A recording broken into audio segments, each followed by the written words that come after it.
Donc voilà, et hier, comme vous l'avez vu,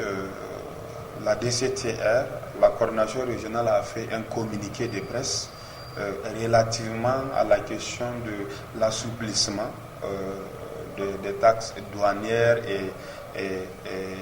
Interpol, etc., et l'immatriculation que l'État a eu à faire, et que les délais est à terme.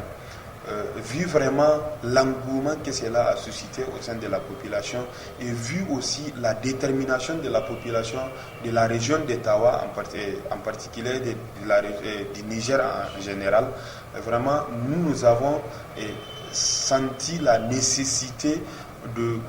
rappeler à l'État ou bien de solliciter l'État pour qu'il puisse faire une dérogation encore du temps pour permettre à chaque Nigérien vraiment de se conformer à la réglementation en vigueur. Donc la teneur, le premier, c'est vraiment nous avons rappelé toutes les décisions sanitaires prises par les CNSP, des décisions sociales, à savoir la réduction des frais des tarifs sanitaires, la réduction aussi des coupures d'eau, parce qu'avant c'était à 3 000 francs et maintenant ils l'ont ramené à 1 500 francs. Il y a aussi bien des choses, les ciments, 32,5, il y a beaucoup de choses que nous avons énumérées et que nous avons jugé utiles. C'est important de les rappeler pour que la population puisse le savoir. Et le deuxième aspect aussi, c'est vraiment la motion d'encouragement à l'État, au CNSP et au gouvernement,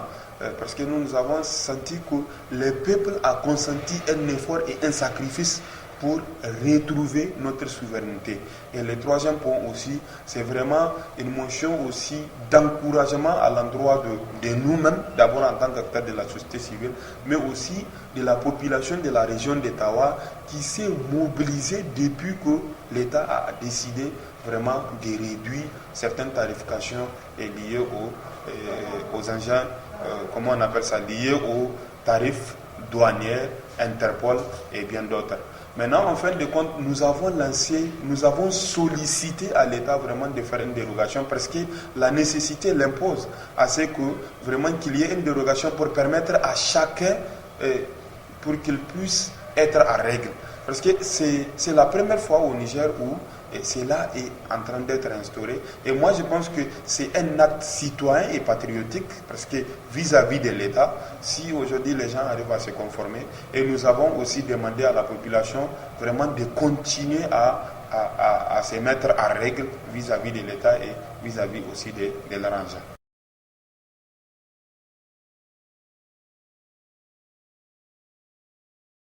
Et nous pouvons dire que cela, c'est une bonne nouvelle pour la population nigérienne, mais aussi pour notre structure en tant que DCTR.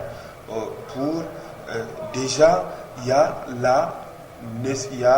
déjà, nous, on a senti qu'il y a déjà cette chance qui va s'ouvrir à la population nigérienne de leur permettre de continuer à bénéficier de la réduction de l'État. Parce que quand vous regardez, nous pouvons les mettre à l'actif de la population nigérienne, mais aussi à l'actif du CNSP. Parce que quand vous regardez, notre communiqué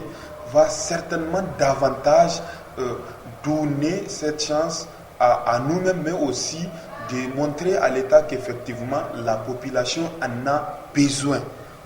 Vraiment, nous avons senti un sentiment de satisfaction et nous souhaitons que vraiment l'État puisse travailler et puisse voir la nécessité et vraiment de proroger, de faire une prolongation de durée pour permettre à chaque Nigérien vraiment de se mettre à règle. Vraiment, c'est une bonne nouvelle et nous estimons qu'aussi l'État, les CNSP et le gouvernement vont veiller à ce que cela soit dans le bonheur de notre pays, mais aussi de la population nigérienne.